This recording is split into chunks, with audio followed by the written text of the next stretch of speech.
जीत और हार आपकी सोच पर निर्भर करती है। मान लो तो हार होगी और अगर ठान लो तो जीत होगी। जब तक आप अपने आप से न हार जाओ तब तक दुनिया की कोई भी ताकत आपको हरा नहीं सकती है। जब प्रॉब्लम पर ध्यान लगाओ तो गोल दिखना बंद हो जाएगा और जब गोल पर ध्यान लगाओ तो प्रॉब्लम दिखना बंद। मैं इसके शर्मा आप सभी को पोटेंस डिग्री में स्वागत करता हूँ। आज बात करूँगा सिंपल प्रेजेंट टेंस के बारे में, जिसको हम प्रेजेंट इंडेफिनिट टेंस भी कहते हैं। ठीक है, इसमें हमें स्ट्रक्चर के साथ साथ इसके सभी रूल्स को भी सीखेंगे। तो चलिए देखते हैं क्या क्या रूल्स है इसके। ठीक है, देखिए सबसे पहले आपको पता होना चाहिए कि अफर्मेटिव सेंटेंस के बारे में। ठीक है, अफर्मेटिव सेंटेंस का स्ट्रक्चर क्या होता है? तो आपका स्ट्रक्चर होता है कि सब्जेक्ट प्लस V1 या V5 प्लस अदर्स होता है। ठीक है, यानी कि सब्जेक्ट प्लस V1 या V5 प्लस अदर्स हो किसी सेंटेंस में तो आप उसको क्या मानेंगे? अफर्मेटिव सेंटेंस, वो भी सिंपल प्रेजेंट में। ठीक है, जैसे बात की जाए तो क्या लिखा हुआ है? Ram reads a book. अब यहाँ पर देखिए राम क्या है? तो राम क्या सब्जेक्ट है, रीड्स क्या है V5 है, और यहाँ पर ए बुक क्या है? अदर्स वाले। ठीक है, उसके बाद बात की जाए तो दे प्ले क्रिकेट। अब यहाँ पर बात की जाए तो यहाँ पे क्या है? दे सब्जेक्ट है, प्ले V1 है और क्रिकेट के अदर वर्ड्स है। ठीक है, तो जब आपको सब्जेक्ट प्लस V1 या V5 प्लस अदर्स मिलेगा तो वो आपका सिंपल प्रेजेंट टेंस होता है, वो भी अफर्मेटिव सेंटेंस। कुछ सब्जेक्ट है जैसे ही, सी, इट, नेम या द करके अगर सिंगुलर में होता है तो उसके साथ हम क्या करते हैं? V5 मतलब होता है V प्लस एस या ES, यानी कि भर प्लस एस या ES को भी हम क्या बोलते हैं? V5 बोलते हैं। तो अगर आपको subject he, she, it, name या द करके कोई सिंगुलर आता है तो उसके साथ हम क्या करते हैं? V5 का यूज करते हैं। जैसे बात की जाए, नीचे एग्जांपल है कि Radha sings a song. Radha क्या है? नाम है, और नाम रहने पर क्या करते हैं? V5 का यूज करते हैं, इसलिए क्या हुआ? सिंग्स हुआ है, जो कि एस लगा है। तो इस बात को आपको याद रखना। ठीक है, उसके बाद आपको सब्जेक्ट के रूप में याद रखना है कि आई, बी, यू, दे या द बॉयज, यानी प्लूरल के साथ है तो उसके हम साथ V1 का प्रयोग करते हैं। यानी कि सब्जेक्ट में अगर आई है, बी है, यू है, दे है या द करके कोई नाउन अगर प्लूरल आता है तो उसके साथ हम क्या करेंगे? V1 का प्रयोग करेंगे। जैसे आप बात करें तो यू डांस, यहाँ पे यू क्या है? यू के साथ तो आपको V1 का यूज करना है, इसलिए यू डांस हुआ। V5 का यूज करना रहता तो डांसेज होता था, ऐसा कुछ नहीं है। वी टीच, अब यहाँ पे भी बात की जाए तो क्या है? टीच क्या है? V1 है। तो अगर आपको सब्जेक्ट यू, वी, दे या द बॉयज यानी प्लूरल के रूप में आता है सब्जेक्ट तो उसके साथ हम V1 का यूज करेंगे, ना कि V5 का। ठीक है, अब बात करते हैं निगेटिव सेंटेंस की। ठीक है, तो निगेटिव सेंटेंस का आपका स्ट्रक्चर याद रखना है कि इसका स्ट्रक्चर जो होता है ना, सब्जेक्ट प्लस डू या does plus not plus V1 plus others होता है। ठीक है, जैसे बात की जाए तो सब्जेक्ट के रूप में क्या क्या होगा? तो आई, बी, यू, दे या द करके कोई नाउन अगर प्लूरल में आता है तो उसके साथ हम क्या करना है? डू का यूज करना है। ठीक है, अगर ये सभी सब्जेक्ट आते हैं तो उसके साथ डू का यूज करेंगे। जैसे सेंटेंस से आप देख सकते हैं कि I do not go to school. तो यहाँ पर सब्जेक्ट क्या है? आई है, जिसके कारण इसके पहले बाद क्या लगा है? डू का यूज हुआ है। ठीक है, उसके बाद नॉट गो टू स्कूल। तो आपको याद रखना कि अगर आपको आई, बी, यू, दे या द कर कोई नॉन प्लूरल में आता है तो उसके साथ हम क्या करेंगे? डू का यूज करेंगे। अब कुछ सब्जेक्ट को याद रखना है कि सब्जेक्ट के रूप में अगर ही, सी, इट, नेम या द करके कोई नाउन अगर सिंगुलर में हो तो इसके साथ हम डज का प्रयोग करेंगे। तो इस सब्जेक्ट को भी याद रखना कि अगर आपको ही, सी, इट, नेम या द करके कोई नाउन सिंगुलर में आता है तो उसके साथ डज का यूज करेंगे निगेटिव करते समय। जैसे बात किया तो ही है, इसलिए क्या हुआ है? डज का यूज हुआ। उसके बाद negative sentence, not beat Ram, यानी कि पूरा कंप्लीट सेंटेंस है कि he does not beat Ram. ठीक है, तो यहाँ ही सब्जेक्ट है इसलिए इसके साथ क्या हुआ? डज का यूज हुआ। ठीक है, तो आपको इस सब्जेक्ट को भी याद रखना है। देखिए अब बात करते हैं इंट्रोगेटिव सेंटेंस के बारे में। तो इंट्रोगेटिव सेंटेंस ना दो तरीके का होता है, एक यस नो क्वेश्चन और एक WS क्वेश्चन वर्ड। ठीक है, तो यस नो क्वेश्चन में क्या होता है कि हेल्पिंग वर्ब पहले होता है, तो इसका दोनों स्ट्रक्चर यहाँ पर दिया है। जैसे do, does plus subject plus V1 plus others, एक ये दिया है, और दूसरा दिया है कि WH क्वेश्चन वर्ड जैसे who, why, how, where plus do या does plus subject plus V1 plus others.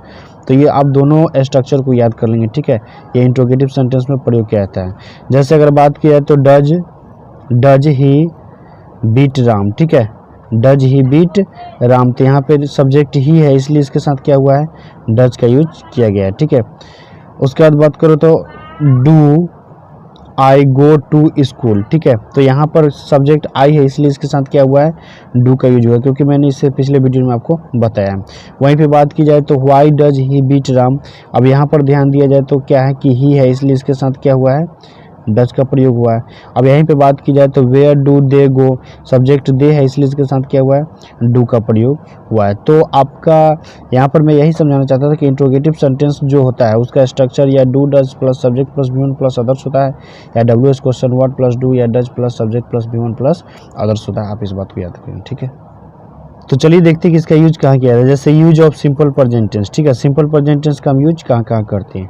पहला कहता है टू एक्सप्रेस हैबिचुअल एक्शन, मतलब आदत बताने के लिए। अगर आपको आदत बताना हो तो उसमें हम क्या करेंगे, सिंपल प्रेजेंट टेंस का यूज करेंगे। जैसे बात की जाए I always get up at 5 AM, ठीक है, मैं हमेशा जगता हूँ 5 बजे, ठीक है, तो मैं हमेशा 5 बजे जगता हूँ तो इसका क्या है, आदत है, सुबह में 5 बजे जगने का उसका आदत है, ठीक है। तो आदत बताने में हम क्या करते हैं, सिंपल प्रेजेंट टेंस का यूज करते हैं, इसलिए सब्जेक्ट आई है तो गेट का यूज किया गया है।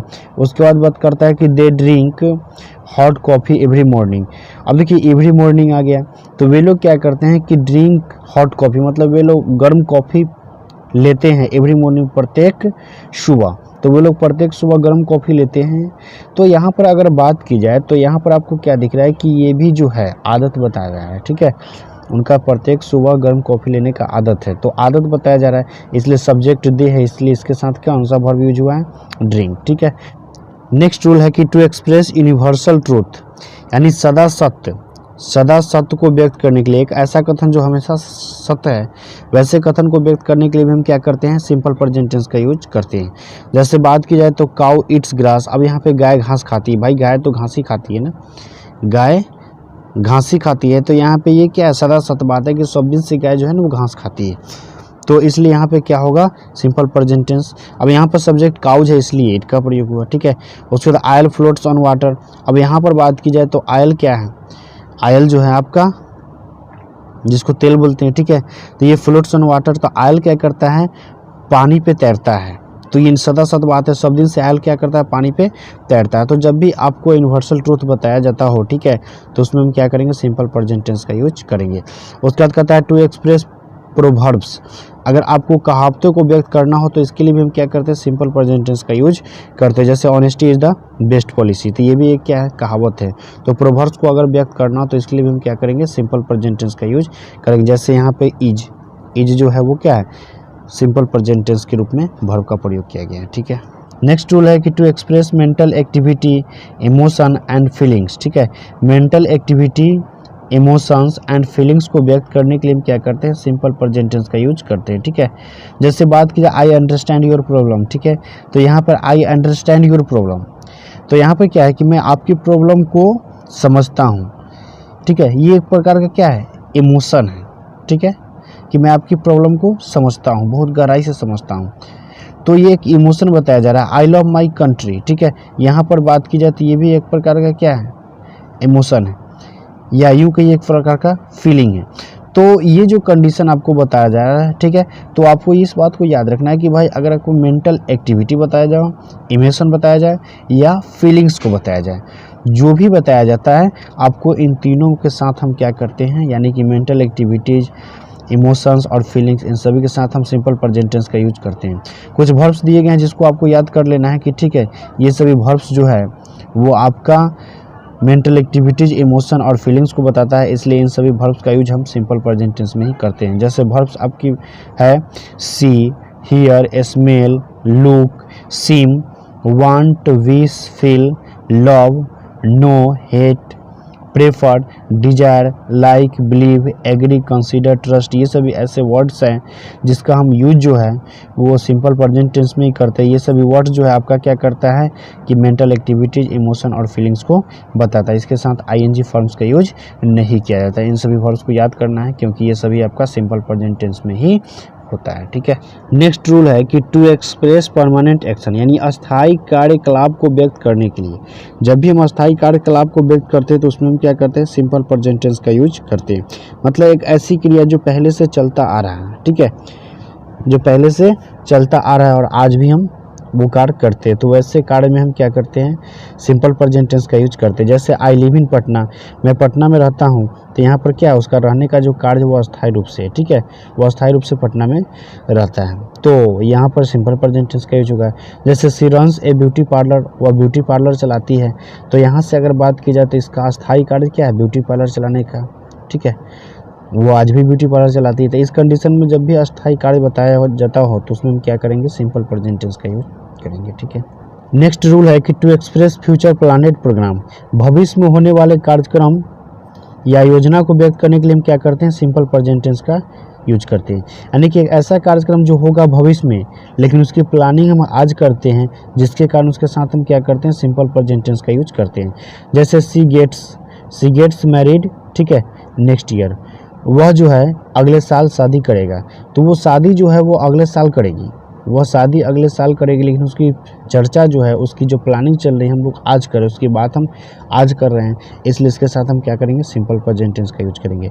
जैसे I leave for Delhi tomorrow, मैं कल दिल्ली के लिए रवाना हो जाऊंगा, ठीक है, ठीक है। तो यहाँ पर अगर बात की जाए कि या मैं कल दिल्ली जाऊंगा, तो यहाँ पर अगर बात की जाए तो यहाँ पे क्या दिख रहा है कि वो कार्य जो है वो आने वाले समय में होगा, यानी कि कल होगा, बट उसकी चर्चा हम आज कर रहे हैं, प्लानिंग हम आज कर रहे हैं, इसलिए इसके साथ सिंपल प्रेजेंट टेंस का यूज होगा। तो जब जब भविष्य में होने वाले कार्य का प्लानिंग या कार्यक्रम को व्यक्त करते हैं, भविष्य में होने वाली क्रियाओं को जब हम प्लानिंग करते हैं, तो प्लानिंग करने के कारण वो प्लानिंग हम अभी के समय में करते हैं, यानी सिंपल प्रेजेंट टेंस में करते हैं, जिसके कारण इसके साथ हम क्या करते हैं, सिंपल प्रेजेंट टेंस का यूज करते हैं, ठीक है। नेक्स्ट रूल है कि टू एक्सप्रेस पोजेशन या ऑनरशिप, अधिकार या स्वामित्व को बताने के लिए सिंपल प्रेजेंट टेंस का यूज करते हैं। यानी कि आपका अधिकार या स्वामित्व जब बताना हो तो उसके लिए हम क्या करेंगे, सिंपल प्रेजेंट टेंस का यूज करेंगे। जैसे this pen belongs to me, यह कलम मेरे लिए है, यानी इस पर मेरा अधिकार है, मैं तोड़ दूं या फोड़ दूं, इस पर क्या है, मेरा अधिकार है। तो अधिकार बता रहे इसलिए क्या किए हैं हम, सिंपल प्रेजेंट टेंस का यानी बिलोंग्स का यूज किए हैं। आई हैव ए कार, मेरे पास एक कार है, तो यहाँ पे हैव क्या है, सिंपल प्रेजेंट टेंस में यूज किया गया है, क्योंकि मेरे पास एक कार है, इस पर मेरा अधिकार है, ठीक है। ये क्या बताता है, पोजीशन बताता है, इसलिए इसके साथ भी हम सिंपल प्रेजेंट टेंस का यूज किए हैं। तो आपको याद रखना है कि अगर अधिकार या स्वामित्व को व्यक्त करना हो तो उसके साथ हम क्या करते हैं, सिंपल प्रेजेंट टेंस का यूज करते हैं, ठीक है।